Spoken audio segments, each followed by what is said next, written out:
Bapak Ibu, saudara-saudari. Salam damai dan salam sehat. Kiranya kasih Allah Tritunggal senantiasa melingkupi dan melindungi kita semua. Firman Tuhan pada hari ini diambil dari Filipi pasal 3 ayat 12 sampai 16. Dengarkanlah firman Tuhan. Bukan seolah-olah aku telah memperoleh hal ini atau telah sempurna, melainkan aku mengejarnya. Kalau aku dapat juga menangkapnya, karena aku pun telah ditangkap oleh Kristus Yesus. Saudara-saudara, aku sendiri tidak menganggap bahwa aku telah menangkapnya, tetapi ini yang kulakukan. Aku melupakan apa yang telah di belakangku dan mengarahkan diri kepada apa yang di hadapanku, dan berlari-lari kepada tujuan untuk memperoleh hadiah, yaitu panggilan surgawi dari Allah dalam Kristus Yesus. Karena itu marilah kita yang sempurna berpikir demikian.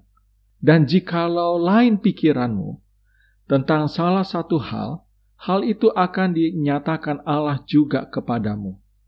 Tetapi baiklah tingkat pengertian yang telah kita capai, kita lanjutkan menurut jalan yang telah kita tempuh.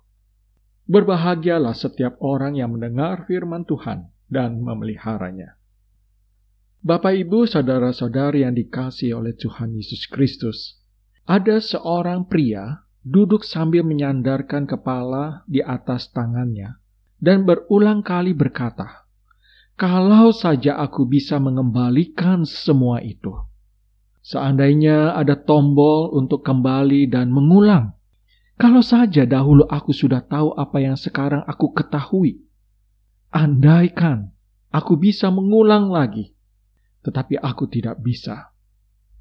Bapak Ibu, kalimat seperti itu sudah diucapkannya 10 kali. Dia sangat kacau dan menyesal. Benar, dia sangat kacau. Tetapi sebenarnya dia berada dalam kondisi rohani yang terbaik yang pernah dia alaminya. Bapak Ibu, sesungguhnya kita juga dapat merasakan penderitaannya karena kita mungkin pernah mengalami perasaan kacau dan menyesal. Kita senang karena ia juga pada akhirnya merasakannya. Bukan kita senang karena penderitaannya, Bapak Ibu, tetapi kita senang karena kita tahu bahwa rasa sakit yang dirasakannya adalah bagian dari anugerah. Pria itu, Bapak Ibu, seorang yang keras kepala, berkemauan kuat, dan suka menuntut. Dia selalu maju apapun yang terjadi, dan tidak pernah melihat ke belakang. Dia tidak peduli dengan jejak kehancuran apa yang ditinggalkannya. Dia sadar dirinya sukses, dan ingin orang lain melihatnya juga. Pria itu mengasihi pekerjaannya lebih daripada keluarga. Dan di tengah perjalanan hidupnya, dia kehilangan semua. Segalanya lenyap, keluarga, pekerjaan, serta hartanya. Dia melakukan semua itu sendirian dan bagi dirinya sendiri. Dan akhirnya dia mengalami kerugian yang sangat besar.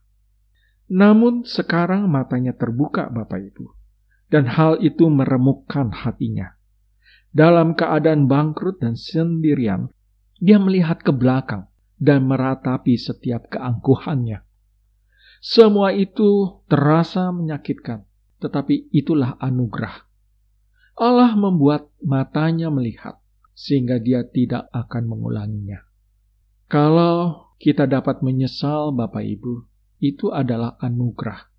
Anugerah memungkinkan kita untuk melihat dosa kita, mengakuinya, dan tidak melempar kesalahan kepada diri sendiri atau kepada orang lain, atau mungkin kepada Tuhan. Karena anugerah, kita dapat mengampuni apa yang sudah disingkapkan Allah.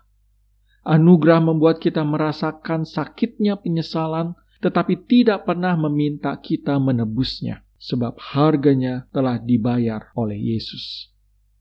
Kolose pasal 2 ayat 14 mengatakan tentang bagaimana surat hutang yang oleh ketentuan-ketentuan hukum mendakwa dan mengancam kita sudah dibatalkan oleh pengorbanan Yesus. Kita bisa melihat ke belakang tetapi beban itu telah diangkat oleh anugerah pengampunan. Adalah baik bagi kita, Bapak Ibu, untuk melihat ke belakang dan merayakan keselamatan dari anugerah. Meratapi dosa masa lalu merupakan hal yang baik, tetapi jangan sampai dilumpuhkan olehnya. Anugerah selalu ada di antara pandangan yang jelas terhadap masa lalu dan pengharapan terhadap masa depan. Karena anugerah itu milik kita, Bapak Ibu. Kita tidak perlu menulis ulang masa lalu kita untuk membuat kita terlihat lebih benar, Bapak Ibu. Kita dapat menatap kebenaran karena karya Yesus bagi kita. Kita dapat mengakui apa yang perlu diakui dan menyatakan apa yang perlu dinyatakan. Lalu kita dapat meneruskan hidup dengan cara baru yang lebih baik. Bapak, Ibu, saudara-saudari yang dikasihi oleh Tuhan Yesus Kristus, Paulus memiliki alasan untuk melupakan masa lalu. Dia telah memegang jubah orang-orang yang telah melempari batu kepada Stefanus, seorang martir Kristen pertama. Kalau kita membaca Kisah Para Rasul pasal 7. Kita semua telah melakukan hal-hal yang membuat kita malu. Dan kita hidup dalam ketegangan tentang apa yang telah kita lakukan dan apa yang kita harapkan. Karena pengharapan kita ada di dalam Kristus, bagaimanapun kita bisa melepaskan rasa bersalah masa lalu dan menantikan Tuhan membentuk kita menjadi apa di masa depan. Jangan memikirkan masa lalu kita. Sebaliknya bertumbuh dalam pengetahuan tentang Tuhan dengan berkonsentrasi pada hubungan kita sekarang dengan Kristus. Sadarilah bahwa kita telah diampuni dan kemudian lanjutkan ke kehidupan iman dan ketaatan. Nantikanlah hadiah surga dan kehidupan yang lebih penuh dan lebih bermakna sekarang karena pengharapan kita di dalam Kristus. Sekali lagi Bapak Ibu, lihatlah ke depan sekaligus ke belakang. Anugerah Allah memampukan kita untuk melakukan keduanya.